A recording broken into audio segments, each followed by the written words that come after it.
अस्सलामु अलैकुम वरहमतुल्लाहि वबरकातुहू। नाजरीन, इस्तकबाल है, स्वागत है आपका viral news live studio Jalgaon, Maharashtra, India में। मैं आपका मेजबान मुफ्ती मोहम्मद हारून नदवी।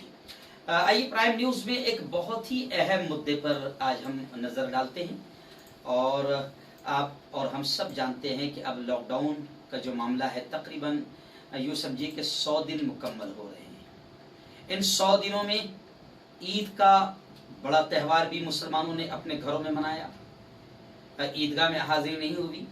ऐसे ही आपने देखा होगा कि पूरा रमज़ान भी मुसलमानों ने अपने घरों में तरावी की नमाज भी अदा की और अभी तक के जुमा की सारी नमाजें अदा करते आ रहे हैं। लेकिन अब जो त्यौहार आ रहा है ईद उल अजहा, जिसे हम ईद कुर्बान भी कहते हैं, अब ये बड़ा त्यौहार आ रहा है।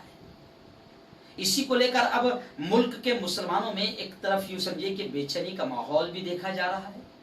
और इसी बेचैनी को लेकर, क्योंकि इस कुर्बानी के त्यौहार पर एक अमल जिनको अल्लाह रब्बुल इज्जत ने माल और दौलत से नवाजा है, कुर्बानी के त्यौहार के वक्त में, कुर्बानी के उन अय्याम तशरीक में, उन दिनों में हर मालदार पर जो साहिब निसाब हो, साहिब हैसियत हो, जिस पर कुर्बानी वाजिब हो, उसे कुर्बानी करनी ही पड़ती है।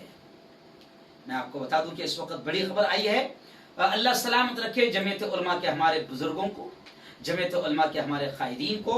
इस वक्त खबर आई है कि ईद उल अजहा के मौके पर जो मुसलमानों में बेचैनी फैल रही है, इसी को लेकर जमीयत उलमा अरशद मदनी के लीगल सेल के जो कानूनी इमदाद कमेटी के चेयरमैन हैं, सरबराह है अलहाज गुलजार आजमी साहब ने बाकायदा हुकूमत को लेटर लिखा।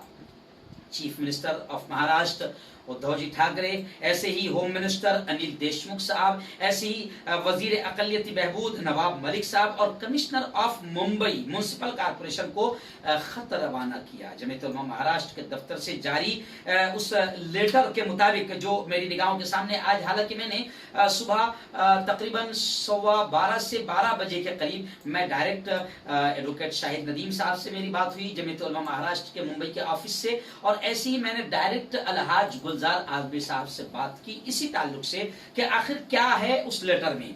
तो गुलजार आजमी साहब ने बताया, और खबर भी मुझे रवाना की है कि जमीयत उलमा महाराष्ट्र के दफ्तर से जो जारी लेटर हुआ है, उसमें गुलजार आजमी साहब ने वजीर आला महाराष्ट्र उद्धव जी ठाकरे से दरखास्त की है कि वो देवनार स्लाटर हाउस समेत रियासत के जितने भी वक्ती आर्जी मजबा खाने हैं, ईद उल अजहा के मौके पर मुसलमानों को बकरे और बड़े जानवरों की जो इजाजत शुदा जानवर है, उनकी कुर्बानी करने के लिए हुकूमत पूरी तरीके से इंतजाम करे। जमीयत उलमा का ये मानना है कि ये एक ऐसा त्यौहार है कि जिसका कोई बदल नहीं है। नमाजें हमने घर पर पढ़ लिया, ईद की नमाज भी हमने घरों में अदा कर ली, जुमे भी हम घर में अदा करते आ रहे हैं, लेकिन कुर्बानी एक ऐसा अमल है कि उसका कोई बदल नहीं है।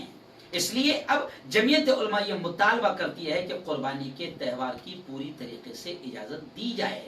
इजाजत शुदा जो जानवर है उनको काटकर कुर्बानी का अमल, जो एक खास मजहबी अमल है, उसकी इजाजत जरूर दी जाए। यहाँ तक कि ये भी तस्करा किया गया कि जिस तरह सुप्रीम कोर्ट ने उड़ीसा के जगन्नाथ यात्रा की इजाजत दी है, कुछ शर्तों के साथ जगन्नाथ यात्रा की इजाजत पहले नहीं दी गई, फिर उसके बाद में सब लोगों की धार्मिक आस्था का ख्याल रखते हुए, जज्बात का ख्याल रखते हुए, फिर सुप्रीम कोर्ट ने कुछ मशरूत इजाजत के साथ बाकायदा यात्रा की इजाजत दी। तो जमीयत उलमा ने ये भी अपील की है कि ऐसे ही मशरूत शर्तों के साथ ही इजाजत दी जाए, मगर कुर्बानी का पूरा अमल जो है वो एक मजहबी खालिश अमल है।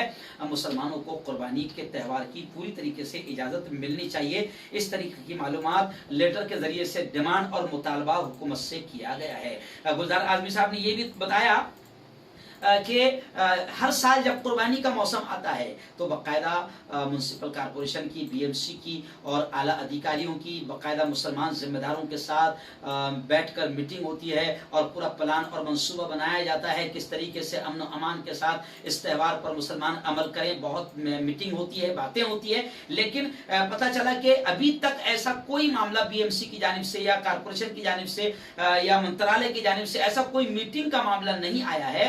اس کو لے کر مسلمانوں میں بے چینی پھیل رہی ہے کہ کیا قربانی جیسا تہوار بھی اب ہم کو روک دیا جائے گا. اس لیے جمعیت علماء نے اپیل کی ہے کہ قربانی مذہبی عمل، خالص مذہبی عمل ہے اور مشروط اجازت کے ساتھ ہی صحیح، لیکن اس کی پوری طریقے سے قربانی کی اجازت دی جانی چاہیے. ہم نے ڈائریکٹ گلزار اعظمی صاحب سے بات کی اور وہاں سے دیکھیے کیا کہا الحاج گلزار اعظمی صاحب.